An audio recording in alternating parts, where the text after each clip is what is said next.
Wow, this is a lot of people. I'm a mental health therapist, so this is about 99 more people that I'm used to speaking with. But don't worry, I'm not as nervous as I normally would be because I journaled a lot about doing this. Journaling has been super helpful for me. I don't just use it for big anxiety-causing moments like this. I use it for everything. Even as a kid, I would fill up journals. There'd be stacks all over my room, full of all the thoughts and emotions that, if left unchecked, could easily have boiled over on me. It was like magic. And I wanted to share that magic with the kids that I worked with. My kids knew they felt overwhelmed by their lives. I knew journaling could help them cope, just like it had for me. But they were always super reluctant. There was something in the way. Which begs the question, how do we get kids to journal? Why wouldn't they try it? I assumed it was just because it's the digital age. What kid wants old people tools like pen and paper, right? Luckily, I had one kid brave enough to try old school journaling, which was amazing because we had been working together for a pretty long time, struggling for progress. We tried lots of different things to help her feel better, but nothing really stuck. Her life was chaotic. She struggled to get to school every day, to pay attention in class, to get along with others. To put it plainly, she was unhappy. Then she said she wanted to learn about herself, to tell her story, and maybe even use it to help others. Bam! Perfect in to get her to journal. She had difficulty knowing where to start. So we did a lot of guided journaling at first. I wrote questions and prompts to guide her in telling the story of her life. We wrote for weeks. Then there it was, her life on paper, easily revisited. And she saw the power of journaling. She could track her progress, think something through, and then rethink it in a different way.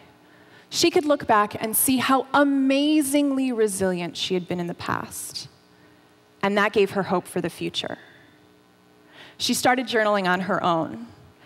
Things improved immensely. She was able to get to school every day, pay attention in class more, communicate better, and was just much, much happier. I was ecstatic. Finally, I was able to pitch journaling to a preteen and get her to actually do it. This girl was living proof that hope could be found. And it turns out, hope is something a lot of kids struggle to find.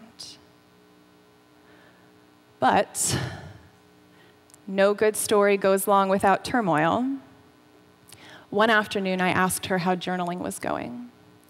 She pulled her journal from her backpack, showing it to me as though it were a precious jewel. She smoothed her hands over the cover lovingly, flipped through its pages carefully, and then, without looking up, she said, "I try not to journal every day because once I fill this one up, I won't be able to afford a new one. And I really need this." I kicked myself. There it was, so obvious, but I couldn't see it until just then. The answer to why all my kids were so reluctant to start journaling.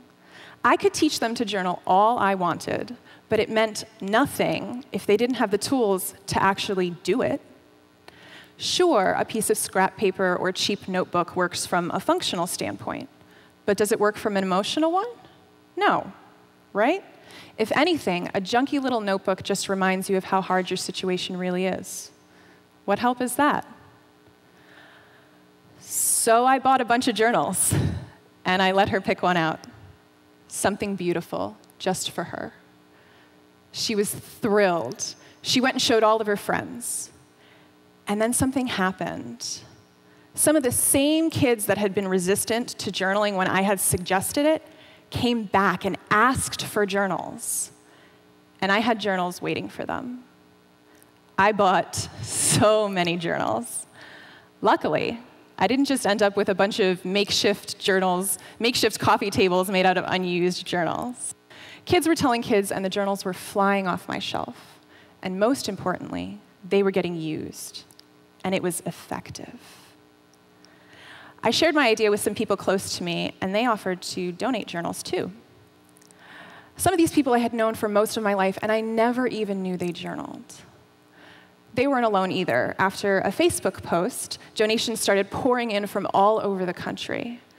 As my stockpile of journals grew, my dreams of bringing journaling to kids did too. So I started the Paper Thoughts program. Paper Thoughts provides journals and sketchbooks to schools and organizations to distribute to kids.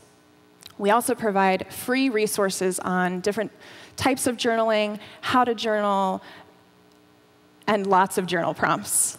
I've written so many journal prompts on topics from anxiety to anger management, depression, body image, bullying, loss, and anything else a kid might be struggling with. We're continuing to expand on social media like Facebook, Instagram, and hopefully soon a YouTube to make accessing journaling resources easier for kids and the adults that work with them. This program is still in its infancy stage, and yet it is growing so fast.